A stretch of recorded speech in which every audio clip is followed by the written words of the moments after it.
The champagne glass shattered against the marble floor of the Golden Palm Hotel in Lagos, and 300 wedding guests fell silent. Chidi Okonkwo stood frozen at the altar, his new bride Ngozi trembling beside him in her pristine white gown, as a woman in a faded hospital gown stumbled through the double doors. Her headscarf had slipped, revealing patches of missing hair. Her skeletal frame swayed with each painful step. Chidi. Her voice cracked across the reception hall. Chidi Okonkwo.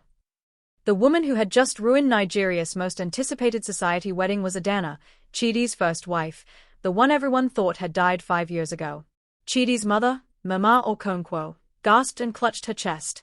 His groomsmen rushed forward, but Adanna raised a trembling hand that stopped them cold.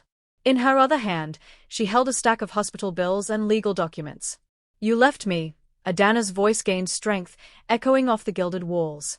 You left me dying in that hospital bed when the doctors said I had cancer. You took everything, our savings, our house, even my dignity, and you told everyone I was dead. Ngozi, the bride, turned to Chidi with horror spreading across her face. What is she talking about? Chidi's perfectly tailored tuxedo suddenly felt like a noose. His dark skin had gone ashen. She's confused. She's sick. Someone call security. I'm not confused. Adanna pulled out a marriage certificate. We're still married, Chidi. You never divorced me. You just disappeared. The wedding photographer's camera flashed, capturing every moment of the scandal that would dominate Lagos social media for weeks. Guests pulled out their phones, recording, whispering, sharing. The hashtag #Chidi the Coward would trend within the hour. But Chidi was a man who'd built an empire on appearances.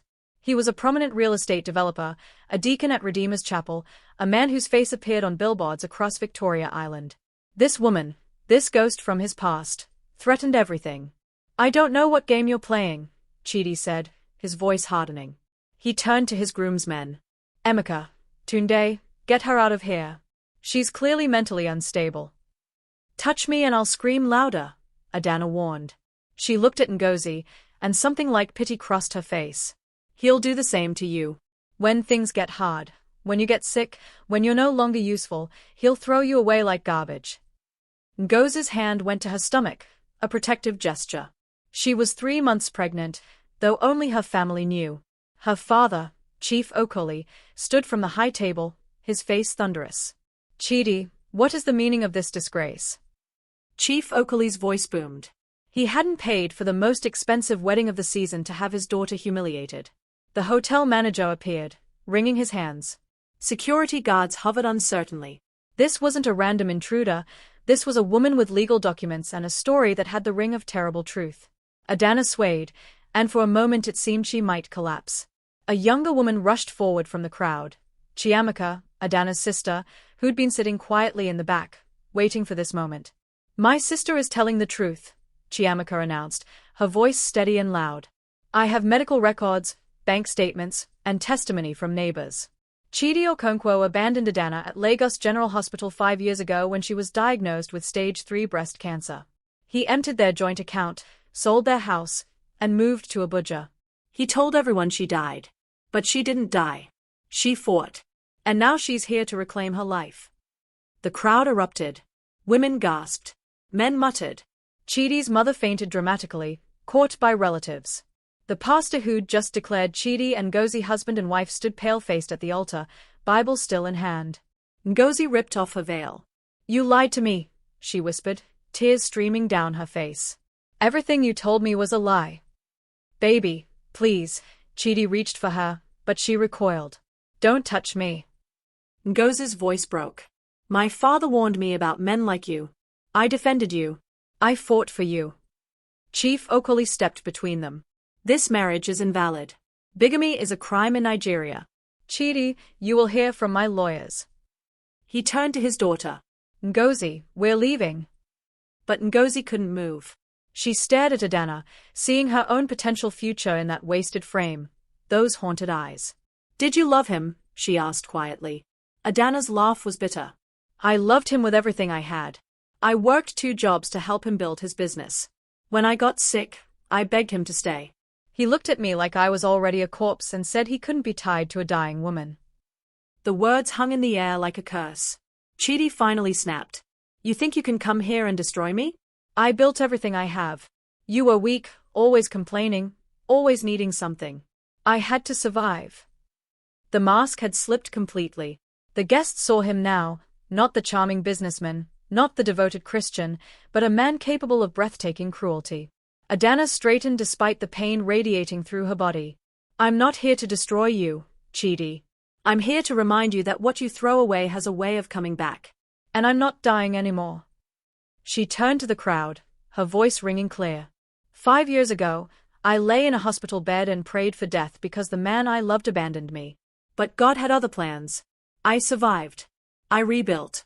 And now I'm standing in front of all of you, Lagos society, the church community, everyone who matters to Chidi Okonkwo, and I'm telling my truth. Security finally moved in, but Adanna was already walking toward the exit, Chiamaka supporting her. The crowd parted like the Red Sea. At the door, Adanna paused and looked back one last time. Ngozi, she called out. Run while you still can. Then she was gone, leaving chaos in her wake. Chidi stood alone at the altar, his wedding in ruins, his reputation shattered, and the woman he'd tried to erase very much alive. What would you do if your past was exposed in front of everyone? Hit like if you've ever been judged unfairly, and comment where you're watching from. What happens when the man who abandoned everything comes face to face with his biggest mistake? 5 years before the wedding scandal, Adanna Obi had been a different woman entirely. She stood in the kitchen of their modest flat in Surulere, Lagos, humming along to gospel music on the radio. The aroma of jollof rice and fried plantains filled the air. It was Friday evening, and Chidi would be home soon from his construction site. Back then, he was still building his business, still hustling, still the man who'd promised her the world. Baby. Chidi's voice rang out as he entered, and Adanna's heart lifted the way it always did. He swept her into his arms, spinning her around despite her protests about the hot oil. Guess what happened today? Tell me. She laughed, wiping her hands on her apron. The Lekkiland deal. It went through. We're going to be rich, Ada. Everything we've worked for, everything we've sacrificed, it's finally happening. His eyes shone with dreams. Next year, we'll move to Victoria Island. You'll never have to work at that hotel again. Adanna worked as a manager at a mid-sized hotel in Ikeja, often pulling double shifts to help fund Chidi's business ventures. She didn't mind. They were building something together. That's what marriage meant. Partnership, sacrifice, shared dreams. I'm so proud of you, she whispered, touching his face. We did this together. Together, he agreed, kissing her forehead. That was 3 months before the diagnosis. The lump appeared suddenly, or perhaps it had been there all along and she'd been too busy to notice. Working, cooking, cleaning, supporting Chidi's endless business meetings and social climbing. Her body had been screaming at her for months, the exhaustion, the pain, but she'd ignored it. Mrs. Okonkwo, Dr. Adelik said gently in his office at Lagos General Hospital, the biopsy results confirm breast cancer. Stage 3. It's aggressive, but treatable. We need to start chemotherapy immediately. The world tilted. Adanna gripped the arms of her chair. How much will it cost? Dr. Adelik slid a paper across his desk. The numbers blurred before her eyes. 7 million naira for the full treatment protocol.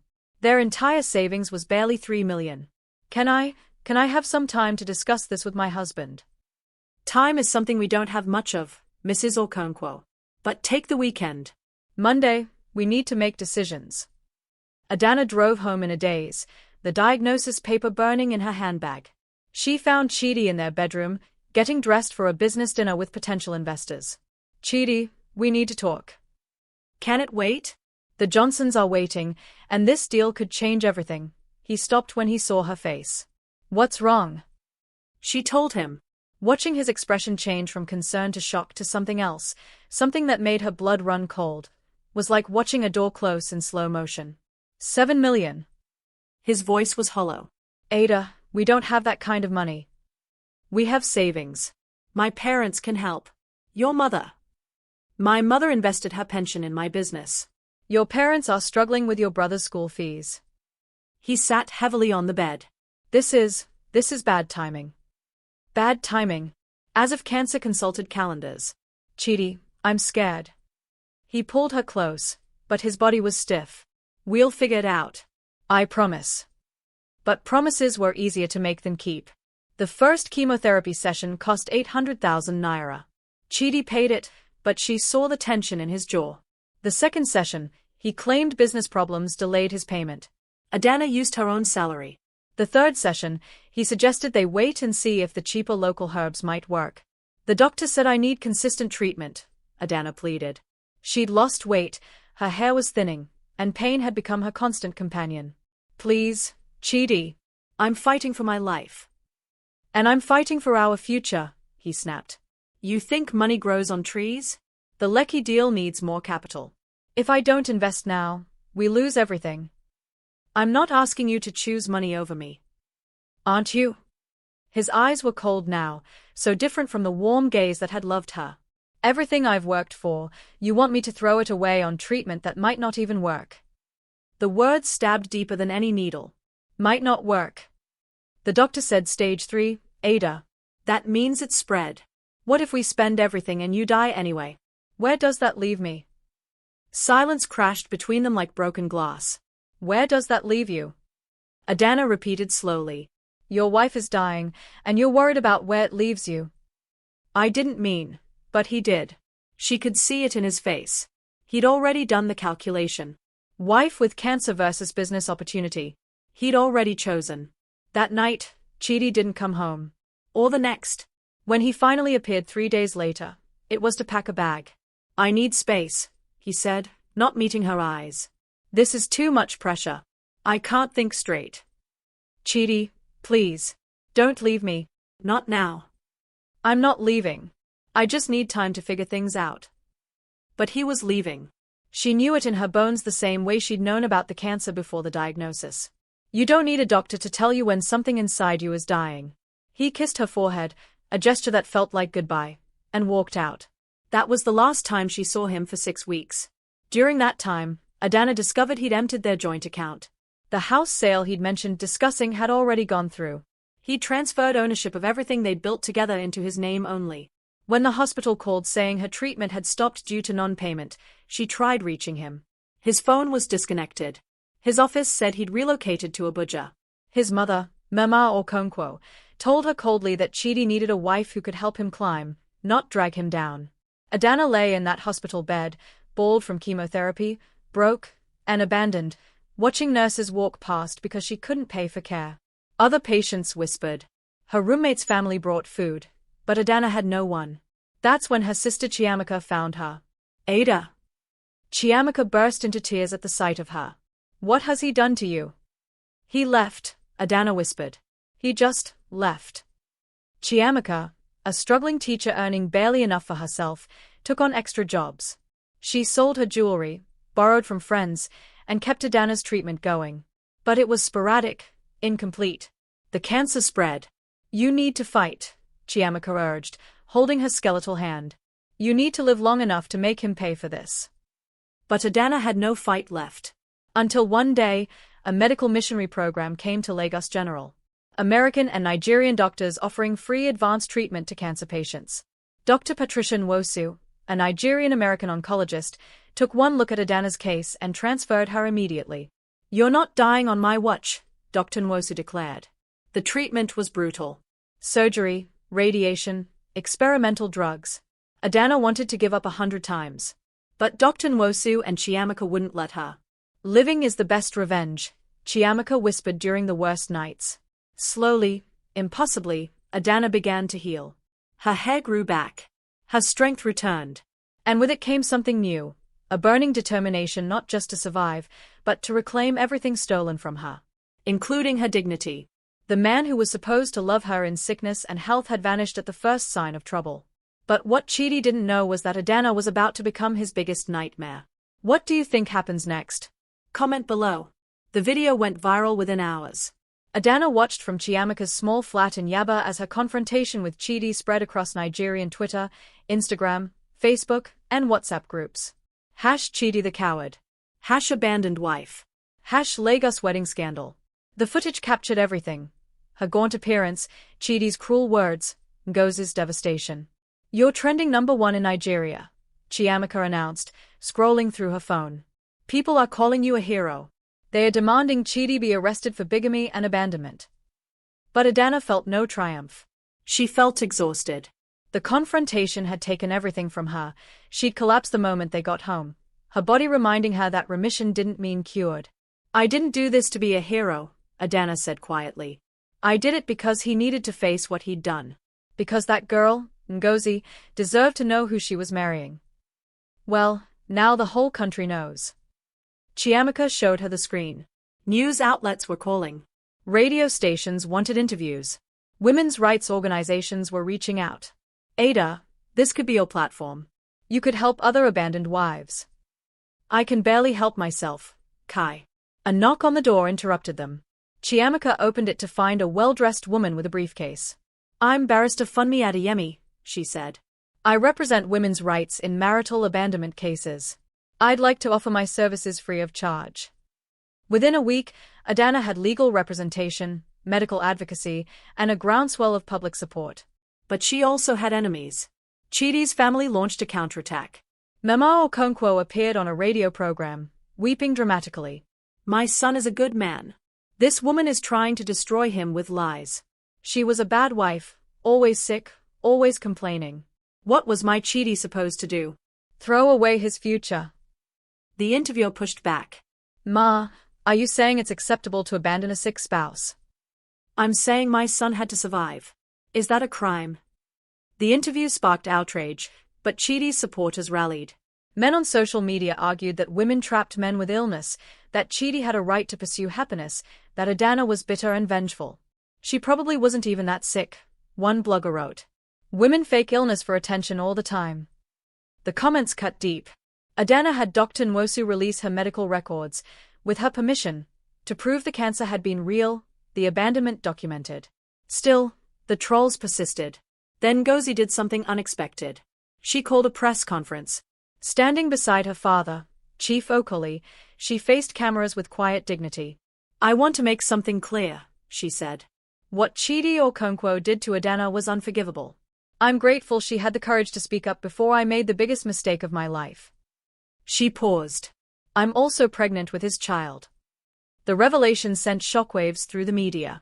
I'm keeping my baby, Ngozi continued, but I will not marry a man who treats women as disposable. My father's lawyers are pursuing annulment and child support. And I want to say directly to Adanna, thank you. You saved me. The two women met 3 days later at a quiet cafe in Ikoyi. Ngozi arrived nervous, her designer handbag clutched tight. Adanna was waiting, stronger now after rest, her headscarf wrapped elegantly. They stared at each other across the table, two women whose lives had been shattered by the same man. I'm sorry, Ngozi whispered. I didn't know. I swear I didn't know. I know, Adanna said gently. He's good at hiding things. He made me believe I was the problem too. Were you really married 7 years? 8. We met when I was 23. I thought he was my soulmate. Adanna's smile was sad. He was charming, ambitious, attentive. The kind of man who brought flowers and remembered anniversaries. Then I got sick, and everything changed. It's like he looked at me and saw a liability instead of a person. Ngozi touched her stomach. I'm scared. What if I get sick? What if the baby gets sick? How do I trust any man again? You learn that you're stronger than you think. And you choose better next time. Adanna reached across the table.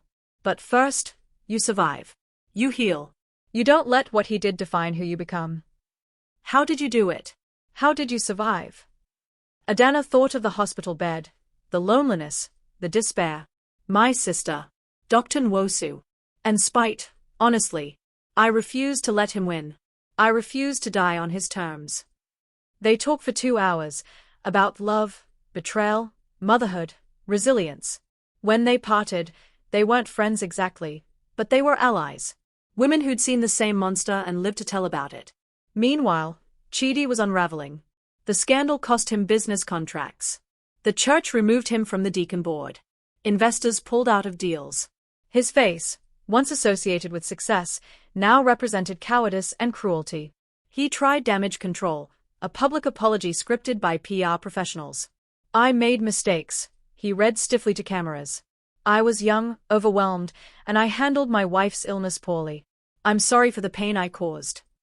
The apology landed flat. People saw through it. Social media roasted him mercilessly. But Chidi wasn't done fighting. He hired lawyers to contest the bigamy charges, arguing that he'd believed Adanna dead. He spread rumors that she was mentally unstable, that she'd always been manipulative, that she'd trapped him into marriage. "She's making me look like a monster," he complained to his friend Emeka over drinks at their club. "I'm not a bad person. I just made hard choices."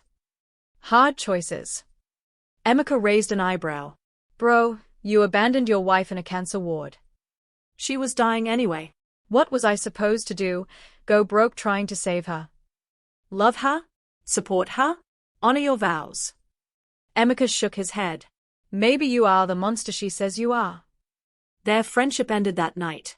One by one, Chidi watched his social circle crumble. The only people who stood by him were those with something to gain, or those who shared his selfish worldview. Late one night, Chidi found himself outside Chiamaka's building. He'd been drinking, and some foolish part of him thought he could make Adanna understand. Make her drop the charges.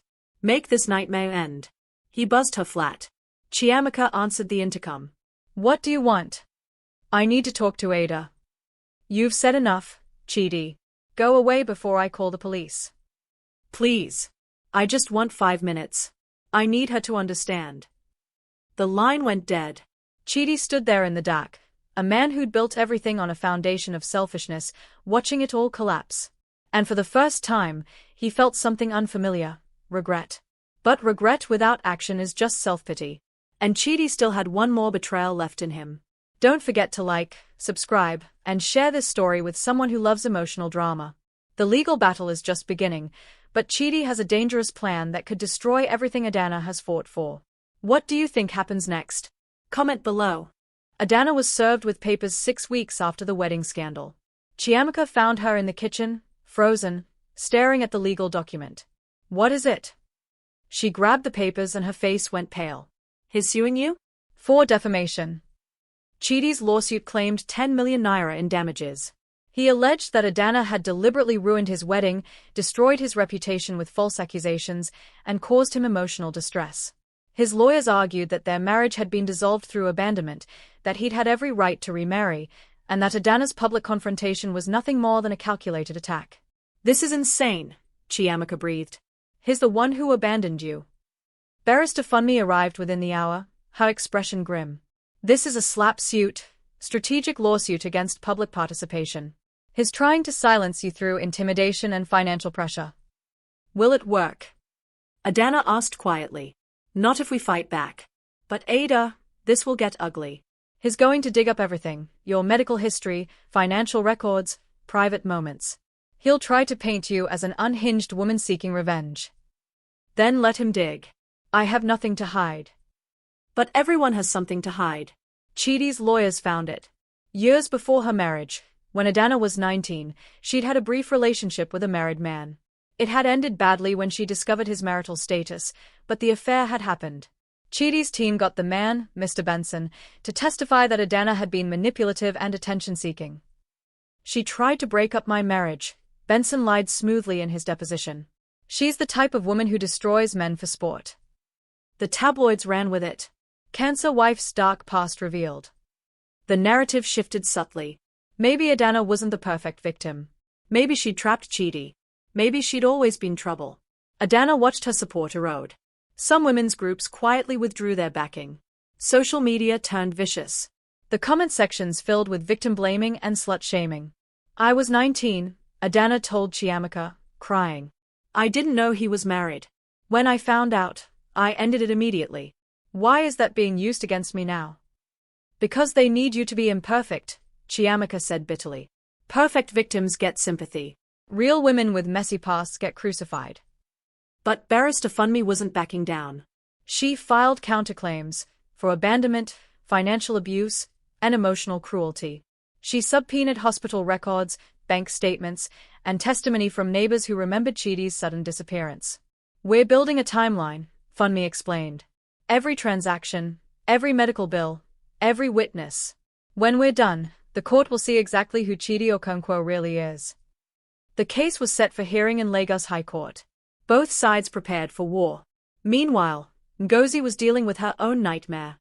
She'd given birth to a son, a beautiful baby boy she named Chisholm, which meant God goes with me. But Chidi wanted custody. "He's my heir," Chidi declared. My first legitimate son. Your first. Ngozi's lawyer shot back. You were married when this child was conceived. That makes him illegitimate by your own logic. The irony was lost on Chidi. He filed for joint custody, claiming Ngozi was poisoning his son against him. She filed for sole custody, citing his abandonment of his previous wife as evidence of character. The two cases became intertwined. The media called it the trial of the decade. Lagos society watched with popcorn. Whose side would the judge take? Judge Amina Bakare was a no-nonsense woman in her 60s, known for her sharp mind and intolerance of theatrical dramatics. As the trial began, she made her position clear. This court is interested in facts, not melodrama. Counsels, control your clients. Chidi took the stand first. Dressed impeccably, he played the part of the misunderstood businessman. Your Honor, I loved my wife. But when she became ill, she changed. She became bitter, demanding, impossible to please. I supported her as long as I could, but I was drowning, financially and emotionally. I made the difficult decision to prioritize my mental health. By emptying your joint account and selling your shared property without her knowledge. Judge Bakare asked dryly. I was protecting my business interests. Interests you built with her financial support. Chidi stumbled. His lawyer interjected, but the damage was done. Adanna's testimony was quiet but devastating. She walked the court through every detail. The diagnosis, the mounting bills, Chidi's growing distance, the day she realized he wasn't coming back. Did you beg him to stay? The defense attorney asked, trying to paint her as desperate. Yes, Adanna said simply. I begged the man I loved not to abandon me while I was fighting cancer. Is that wrong? The courtroom was silent. Did you know about his new relationship while you were still legally married? I knew nothing. I was too busy trying to stay alive. The defense attorney shifted tactics. Mrs. Okonkwo, let's discuss your past. You had an affair with a married man. Objection. Barrister Funmi shot up. Irrelevant and prejudicial.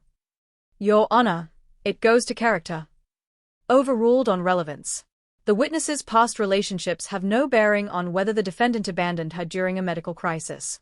Move on, counselor. Chidi's lawyer tried another angle.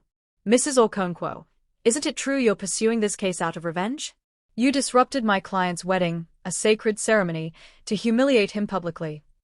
Adanna met his eyes. I disrupted his wedding to save the woman he was about to trap. And to remind him that I'm not dead. That I matter. That you can't just erase people when they become inconvenient. The gallery erupted in applause. Judge Bakare banged her gavel. Order! This is not a theater. But everyone could feel the tide turning. The defense called character witnesses, Mama Okonkwo, who sobbed about her son's suffering, business partners who praised Chidi's work ethic. But Barrister Funmi dismantled each one. Mrs. Okonkwo, you told a radio interviewer your son had to choose between his wife and his future. Are you saying sick wives are obstacles? Mama Okonkwo sputtered. That's not what I meant. You also claimed Adanna was a bad wife. What makes a good wife in your view? Someone who supports her husband. Adanna worked 2 jobs to fund your son's business. She took out loans to help him. How is that not supportive? She got sick. And that made her a bad wife. The courtroom went still. Mama Okonkwo had just said the quiet part loud. But Chidi's team had one final weapon, Dr. Adelik, Adanna's original oncologist. They'd paid him handsomely to testify that Adanna's prognosis had been terminal, that Chidi had been told she would die regardless of treatment. I informed Mr. Okonkwo that his wife had perhaps 6 months to live, Dr. Adelik said smoothly. It was devastating news. He was in shock. Perhaps his decisions afterward were made in grief. The testimony rocked the courtroom. If Adanna had been terminal, did that change anything? Did Chidi's abandonment become more understandable? Barrister Funmi approached Dr. Adelik like a lioness. Doctor, when did you last see Mrs. Okonkwo? 5 years ago. And you told her husband she had 6 months to live? Approximately, yes. Doctor, please look at the defendant. Mrs. Adanna Okonkwo is sitting right there. She's alive. It's been 5 years. How do you explain that? Dr. Adelik shifted uncomfortably. Medicine is not an exact science. Sometimes patients defy the odds. Or sometimes doctors deliver prognoses that are overly pessimistic to prepare families for the worst, isn't that right? Yes, sometimes. And sometimes, Doctor, wealthy clients pay you to testify in ways that benefit their narrative. How much did Mr. Okonkwo pay for your testimony today? Objection. Withdrawn. Funmi smiled coldly. No further questions. As the trial recessed for the day, Adanna felt a hand on her shoulder. She turned to find an older woman, tears streaming down her face. My husband left me when I had a stroke, the woman whispered. Thank you for fighting. Thank you for showing us we matter. Adanna squeezed her hand, too moved to speak. Outside, reporters swarmed. Chidi pushed through them, his facade cracking. For just a moment, his eyes met Adanna's across the courthouse steps. She saw it then, the regret, the realization of what he'd lost. Not just legally, but morally. He'd destroyed something precious, something he could never rebuild. And for the first time, Adanna felt something other than anger toward him. She felt pity. Judge Amina Bakir entered the courtroom 3 weeks later, her face unreadable. The packed gallery held its collective breath. Cameras from 5 television stations recorded every moment.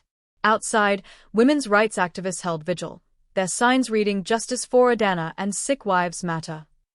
Adanna sat beside Barrister Funmi, her sister Chiamaka behind her, holding her shoulders. Across the aisle, Chidi sat rigid, his new legal team, the third he'd hired, flanking him like sentries. I have reviewed all evidence, testimonies, and legal precedents, Judge Bakir began. This case is not merely about a failed marriage. It represents a larger question about responsibility, humanity, and the promises we make to one another. The judge's voice was measured, but her words cut like a blade. Mr. Okonkwo, you have argued that you were overwhelmed, that you made difficult choices under pressure, that you believed your wife was terminal. The evidence, however, tells a different story. It tells of a man who systematically dismantled his marriage when it became financially and socially inconvenient. You emptied joint accounts totaling 2.8 million naira. You sold a house purchased with joint funds. You relocated without informing your spouse and cut off all communication. You told friends, family, and business associates that your wife had died, a lie you maintained for 5 years until she appeared at your second wedding. Chidi's jaw tightened. Your defense has attempted to paint Mrs. Okonkwo as vindictive, unstable, and opportunistic. Yet the medical records show a woman who underwent brutal cancer treatment largely at her own expense and through charity. The financial records show a woman who contributed significantly to building your business empire. The witness testimonies show a woman who loved you, supported you, and begged you not to abandon her. Judge Bakir removed her glasses. The law is clear. You never legally divorced Mrs. Okonkwo. Your second marriage was therefore bigamous and void. Your claim of defamation fails because Mrs. Okonkwo spoke the truth, a truth corroborated by overwhelming evidence. The gallery erupted in cheers. The judge's gavel cracked down. Order. This court finds in favor of the plaintiff, Adanna Okonkwo. Mr. Chidi Okonkwo, you are ordered to pay restitution totaling 15 million naira, compensation for the marital assets you misappropriated, medical expenses Mrs. Okonkwo incurred, and punitive damages for emotional cruelty and abandonment. Chidi shot to his feet. 15 million? That's everything I have. Then you understand how your wife felt when you took everything she had, Judge Bakir replied coldly. Additionally, this court recommends the police investigate potential criminal charges of abandonment and bigamy. Court is adjourned. The gavel fell like thunder. Pandemonium erupted. Journalists rushed the bar. Activists screamed in triumph. Adanna collapsed into Chiamaka's arms, sobbing not from sadness but from relief. 5 years of pain, struggle, and fighting had led to this moment.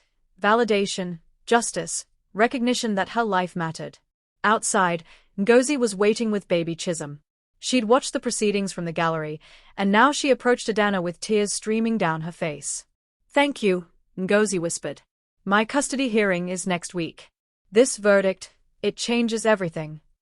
Adanna held the baby boy, looking into his innocent eyes. Make sure he grows up knowing how to treat women, she said softly. Don't let him become his father. I won't, Ngozi promised. I swear on everything, I won't. The celebration was short-lived. That evening, As Adanna and Chiamaka returned to their flat, they found someone waiting in the shadows of the corridor. Dr. Patricia Nwosu, the American Nigerian oncologist who'd saved Adanna's life.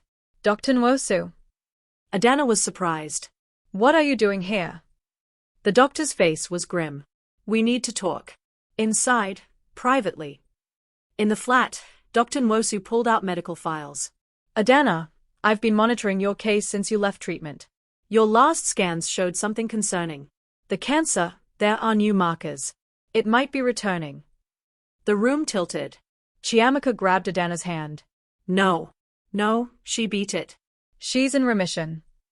Remission isn't a cure. It's a pause. Dr. Nwosu's voice was gentle but firm. I need to run comprehensive tests. But I wanted you to know now, before it becomes public. Because if Chidi finds out, he'll use it against her in appeals. Chiamaka finished, horror dawning. He'll say she's dying anyway, that the restitution is pointless, that she's just trying to punish him before she goes. Exactly. Dr. Nwosu looked at Adanna. I'm telling you as your doctor and your friend, we need to fight this quietly. But we need to fight it now. Adanna felt the old fear creeping back. After everything, the trial, the vindication, the justice, the cancer was returning. It felt like a cruel cosmic joke. When do we start? She asked, her voice steadier than she felt. Tomorrow. But Adanna, this battle, it's going to be harder than the last one. The cancer is more aggressive. The treatment will be more intensive. And you don't have the luxury of time. That night, Adanna couldn't sleep. She stood on the small balcony, looking out over Lagos, the city that had witnessed her downfall and her resurrection. Somewhere out there, Chidi was probably plotting his appeal, cursing her name, blaming her for his ruin. But she'd learned something in 5 years of fighting. Her worth wasn't determined by Chidi's cruelty or by cancer's return. She'd survived because she chose to. Because women like Chiamaka and Dr. Nwosu refused to let her give up. Because her story mattered.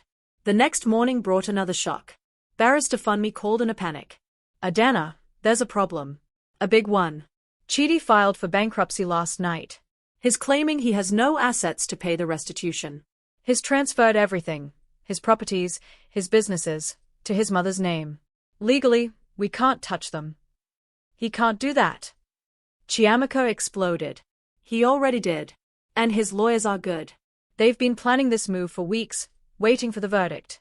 Even if we challenge it, it'll take years to unravel the transfers. By then, Funmi paused. I'm sorry, Adanna. He's found a way to beat you without winning. Adanna sat down slowly. After everything, Chidi would walk away untouched. He'd lost his reputation, yes, but he protected his wealth. The justice she'd fought for felt suddenly hollow. There has to be something we can do, Chiamaka insisted. There is, Adanna said quietly. We do exactly what we've been doing. We tell the truth. We let people see who he really is. Money can't buy back respect. And respect is what is lost forever. But Chidi had one more betrayal up his sleeve. That afternoon, a blog post appeared, allegedly written by an anonymous source close to the case. It claimed that Adanna had fabricated her cancer diagnosis, that she'd seduced Chidi away from a previous relationship, that she was a master manipulator who'd orchestrated the entire scandal for financial gain. The post went viral. Despite all the evidence, despite the trial, the seeds of doubt were planted. Some people wanted to believe Adanna was the villain. It was easier than confronting the uncomfortable truth that good men sometimes do monstrous things. Adanna's phone exploded with death threats and vicious messages. You gold-digging bitch. I hope the cancer kills you. You destroyed a good man's life. She turned off her phone and wept. Dr. Nwosu found her like that, curled on the couch, defeated. The tests are scheduled for tomorrow, the doctor said gently. But right now, you need to rest. You need to remember why you're fighting. I don't know anymore, Adanna whispered. Maybe he wins. Maybe monsters always win. Monsters don't win by defeating you, Dr. Nwosu said. They win when they make you stop believing you're worth fighting for. And you, Adanna Okonkwo, are worth every single battle. Chiamaka burst through the door, her face lit with excitement. Ada, you need to see this. Right now. She pulled up a video on her laptop. It was Emeka, Chidi's former best friend, doing a tell-all interview. He detailed every moment of Chidi's betrayal, how Chidi had laughed about getting rid of dead weight, how he'd boasted about outsmarting Adanna, how he'd planned to use Ngozi's family wealth to rebuild his image. "I stayed quiet for too long," Emeka said into the camera. "But I can't watch him destroy another woman's life. Chidi Okonkwo is not a victim. He's a predator. And I have receipts." Emeka released text messages, voice notes, emails, 5 years of evidence showing Chidi's calculated cruelty. The blog post calling Adanna a liar was traced back to Chidi's PR firm. The bankruptcy filing was exposed as fraud. He'd hidden assets in offshore accounts. The backlash was swift and brutal. The companies Chidi had transferred to his mother were boycotted. His business partners publicly severed ties. Even his mother, Mama Okonkwo, faced social exile. Women refused to speak to her at church. Chidi's empire didn't just crack. It shattered. But Adanna took no joy in it. She was too busy preparing for her next fight, the one against cancer, the one she might not win. 6 months after the verdict, Lagos had moved on to newer scandals. But for Adanna and Chidi, the story was far from over. Adanna sat in Dr. Nwosu's office, staring at the scans on the wall. The spots on her lungs had grown. The cancer was back, more aggressive than before. "We have options," Dr. Nwosu said carefully. "Aggressive chemotherapy, possible surgery, immunotherapy trials. But Adanna, I have to be honest with you. This time, it's stage 4. We're not talking about curing it. We're talking about buying time." "How much time?" Adanna asked, her voice steady despite the terror clawing at her chest. "With treatment? Maybe 2 years. Maybe more if you're lucky. Without treatment." "I'll take the treatment." Chiamaka, sitting beside her, burst into tears. "We can't lose you again. We just got you back." "You're not losing me," Adanna said, gripping her sister's hand. "I'm still here. I'm still fighting." But privately, Adanna knew the truth. This time, she might not win. And that knowledge changed everything. She began living differently, not in fear, but in purpose. She started speaking at churches, universities, and women's organizations. Her message was simple. Your worth is not determined by who stays or leaves. Your value is inherent, and you deserve to fight for yourself. Women flocked to her. Women who'd been abandoned, abused, dismissed. They saw in Adanna not just a survivor, but a mirror reflecting their own strength back at them. "I'm not special," Adanna would tell them. "I'm just stubborn.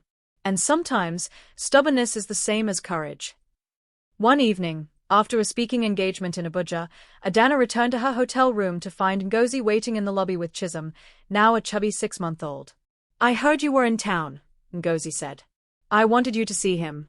I wanted to thank you." They sat in the hotel cafe, watching Chisholm gurgle and play with his toys.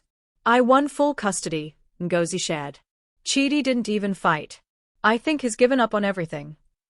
"How do you feel about that?" Ngozi was quiet for a moment. Relieved.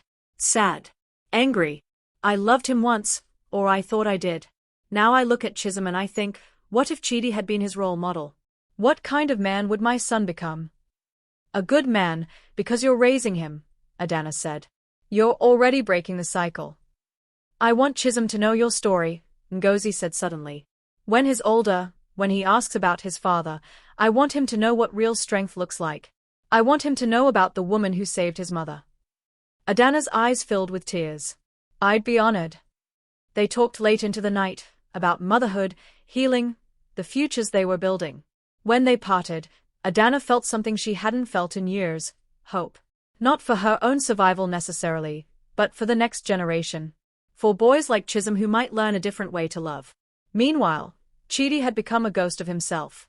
His business empire was gone. His social standing evaporated. His mother, once his fiercest defender, had suffered a stroke from the stress and now lived in a nursing home, barely recognizing him.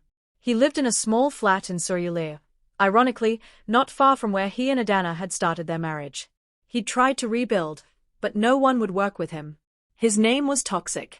Emeka's expose had ensured that every bridge Chidi had ever built was burned. One rainy evening, Chidi found himself outside the church where he and Adanna had married. He didn't know why he'd come. Maybe for nostalgia. Maybe for penance. He ran into Pastor Obi, who was locking up for the night. "Chidi," the pastor said, surprised. "I haven't seen you in years." "I know." Chidi looked at the church steps where he'd once stood with Adanna, both of them young and full of dreams. I've been thinking about asking God for forgiveness. But I don't know if he'll listen. Pastor Obi stuttered him. God always listens. The question is whether you're truly repentant or just sorry you got caught. What's the difference? Repentance requires change. Not just saying sorry, but becoming someone different. Someone who wouldn't make the same choices again. The pastor paused. Have you apologized to Adanna? Not through lawyers, not through court-mandated statements. Actually apologized, as one human being to another. Chidi shook his head. She wouldn't see me. Have you tried? He hadn't. The truth was, Chidi was terrified to face Adanna not because of her anger, but because of what he'd see in her eyes. He'd destroyed the woman who'd loved him most, and he'd have to look at the damage he'd caused. But something Pastor Obi said lingered. Repentance requires change. Chidi started small. He volunteered at Lagos General Hospital, in the cancer ward where he'd abandoned Adanna 5 years before. He pushed wheelchairs, brought meals, sat with patients who had no visitors. The nurses recognized him, word of the scandal had reached everywhere, and their cold stares burned. But he kept coming. He met a man named Kunal, whose wife had just been diagnosed with breast cancer. Kunal was terrified, asking the same questions Chidi had once asked. How much will this cost? How long will it take? What if she doesn't survive? Your wife needs you, Chidi found himself saying. Not your money, not your solutions. Just you, sitting beside her, holding her hand, being present. But I'm scared, Kunal admitted. I was scared too, Chidi said quietly. I let that fear make me into a coward. Don't make my mistake. Stay. Even when it's hard. Especially when it's hard. Kunal did stay. Chidi watched him sit beside his wife through every treatment, saw the way they held each other through the pain. And something in Chidi broke open, not with self-pity, but with genuine remorse. He wrote a letter to Adanna. Not a legal document, not a PR stunt. Just a letter. Dear Adanna, I don't expect forgiveness. I don't deserve it. But I need you to know that I understand now what I did. Not just that I hurt you, I knew that all along. But I understand that I erased you. I treated you like you were disposable, like your life mattered less than my comfort. I told myself I was surviving, but the truth is I was just selfish. You fought cancer twice. You rebuilt your life from nothing. You stood in that wedding hall and reclaimed your dignity. You did all of that without me, despite me. And I am ashamed. I'm not writing to ask for anything. I just needed you to know that I see you now. I see what you overcame. I see the woman you've become. And I'm sorry I wasn't strong enough to love you the way you deserved. If I could go back, I'd do everything differently. But I can't. All I can do is try to be better now. Not for redemption, not for forgiveness, just because it's right. I hope you're healing. I hope you're happy. I hope, wherever you are, you know you were worth fighting for all along. Chidi? He sent the letter through Chiamaka, who read it with skepticism but passed it to Adanna. Adanna read the letter in Dr. Nwosu's office, waiting for her treatment session. She read it twice. Then she folded it carefully and put it in her bag. Do you believe him? Dr. Nwosu asked. I don't know, Adanna said. Maybe he means it. Maybe he's just trying to feel better about himself. Either way, it doesn't change my life. I've already moved on. Will you respond? Adanna thought for a long moment. Yes. But not for him. For me. She wrote back a single line. I forgive you. Not because you deserve it, but because I deserve peace. When Chidi received the response, he wept. Not with relief, but with the full weight of what he'd lost. Adanna's forgiveness didn't absolve him. It just freed her. And in that freedom, he saw everything he'd thrown away. Months passed. Adanna's health declined. The treatments were brutal, but she faced them with the same stubborn grace she'd brought to every battle. Chiamaka never left her side. Dr. Nwosu adjusted protocols, trying everything. How do you keep smiling? A young cancer patient asked Adanna one day in the treatment center. Because I'm still here, Adanna replied. Every day I'm still here is a day I won. On a warm evening in December, Adanna organized a gathering. She invited Ngozi, Chiamaka, Dr. Nwosu, Barrister Funmi, and dozens of women whose lives she'd touched. They met at a beach in Lagos, watching the sunset paint the sky gold and purple. I wanted to thank you all, Adanna said, her voice weak but clear. For fighting with me. For believing I mattered. for showing me that even when someone tries to erase you, you can write yourself back into existence. You taught us that, one woman called out. You showed us how. They celebrated late into the night, not a goodbye, but a reminder that survival isn't just about living. It's about living with purpose, with dignity, with love. 3 months later, Adanna passed away peacefully in Chiamaka's arms. The cancer had won the medical battle, but it hadn't won the war. Adanna had lived long enough to see justice, to heal countless women, to transform her pain into purpose. Her funeral filled the church beyond capacity. Ngozi came with Chisholm. Dr. Nwosu spoke, tearfully recounting Adanna's courage. Even Emeka attended, honoring the woman whose truth had freed him from complicity. Chidi stood at the back of the church, unseen. He didn't approach the casket. He didn't speak. He simply stood there, witnessing the life he'd tried to erase, a life that had touched hundreds of people, inspired thousands more. As he left, he passed a wall of photos, Adanna speaking at events, Adanna laughing with Chiamaka, Adanna holding baby Chisholm. In every photo, she was radiant, alive, unbroken. Chidi realized then that he'd never really known her. He'd seen her as an extension of himself, a supporting character in his story. But Adanna had always been the main character of her own life. And she'd written an ending that mattered. He walked out into the Lagos heat, a man who'd lost everything worth having and gained nothing worth keeping. He would spend the rest of his life trying to atone, but he understood now that some mistakes can't be fixed. They can only be learned from. Years later, when Chisholm was old enough to ask about his father, Ngozi told him the truth. All of it. The good, the bad, the unforgivable. And then she told him about Adanna. She's the reason you're here, Ngozi said. She saved me. She showed me what strength really means. And I want you to grow up honoring her memory by treating every woman you meet with the respect and love she deserved but didn't always receive. Was my dad a bad man? Chisholm asked. Ngozi thought carefully. Your dad made bad choices. But he wasn't born that way. He became that way through selfishness and fear. You get to choose differently. You get to learn from his mistakes. And Chisholm did. He grew up knowing Aunt Adanna's story, the woman who refused to be erased, who turned her pain into power, who forgave not for her enemy's sake but for her own peace.